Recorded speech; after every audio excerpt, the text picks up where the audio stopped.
The next bit I'm going to read is a little section from the Persistent Ethical Problems chapter, because one of the big problems in humanitarian aid very often is that people have been very critical of us because we end up in difficult spaces helping people while other people are also doing horrible things like trying to kill them, displace them, destitute them, exclude them from their politics, etc.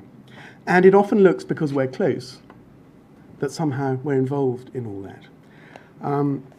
So I want to read a little about the problem of what I call, thanks to my colleague David Roden at Oxford, moral entrapment.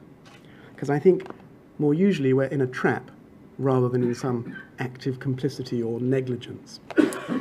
So I wrote, it may also be fairer to nuance the wider notion of complicity with one of entrapment. Most agencies that decide to stay in these difficult situations are morally entrapped rather than simply complicit and morally irresponsible. In such circumstances, it seems fair to suggest that they are acting rightly for someone who is entrapped. The moral philosopher David Roden has elaborated the notion of moral entrapment in his discussion of just war theory.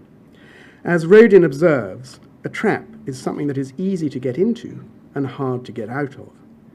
Roden's thinking can be usefully applied to humanitarian entrapment too.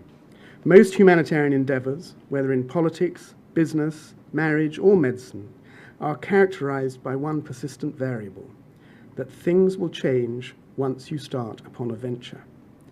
Some of these changes will be enabling, others will not. The Prussian general Helmut von Moltke coined the famous military adage that a battle plan never survives first contact with the enemy.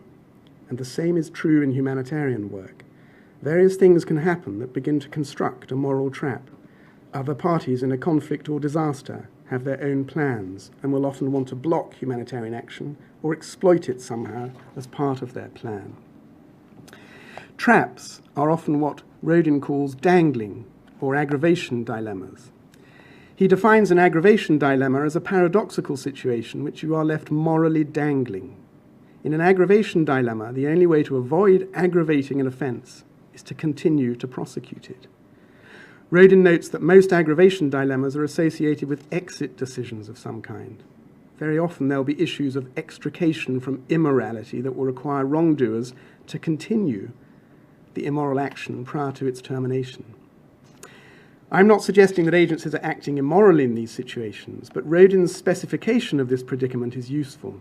The party left dangling in a potentially immoral situation seeks an exit from it, but the best way to achieve that exit is, paradoxically, to keep doing what they are doing until rescue of some kind arrives or a better solution emerges. This seems to fit the bill for many humanitarian predicaments. It's another reason why agencies are usually right to stay until international action, new aid strategies, or a change in the warring party's unethical policy transforms the situation. So that's a taste of the discussion of persistent moral problems, of which entrapment or complicity or whatever is a very common one. And as you'll see, I tend to be more sympathetic to people who decide to try and stay, because often they are achieving good things in a difficult situation. And they're very seldom truly responsible for the worst things.